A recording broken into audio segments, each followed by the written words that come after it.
शिवसेनेचा दसरा मेळावा हा नेस्को सेंटरमध्ये होणार आहे। उपमुख्यमंत्री एकनाथ शिंदे यांनी या संदर्भात माहिती दिलेली आहे। पावसाचं सावट असल्यानं नेस्को सेंटरमध्ये मेळावा घेतला जाईल। आझाद मैदानाच्या ऐवजी आता नेस्को सेंटरमध्ये मेळावा होणार असल्याची माहिती राज्याचे उपमुख्यमंत्री एकनाथ शिंदे यांनी दिलेली आहे। आझाद मैदानामध्ये चिखल बरोबर आहे, पावसामुळे झालंय, परंतु हे मेन जे काही विषय जो आहे की तिथल्या भागातल्या लोकांना मदत करणं, तिथल्या भागातल्या लोकांना कार्यकर्त्यांना इकडे न बोलवता तिकडे त्यांना पुन्हा त्यांच्या गाड्या वळवून त्यांना तिकडे मदत करण्याच्या सूचना आम्ही दिल्यात। आणि दसरा मेळावा जो आहे जी परंपरा आहे ती आम्ही नेस्कोमध्ये त्या ठिकाणी दसरा मेळावा करू।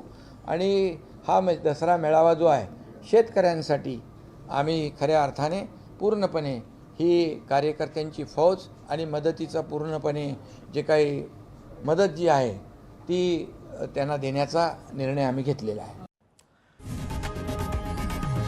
लोकशाही मराठी ऐका, पहा, जागरूक रहा।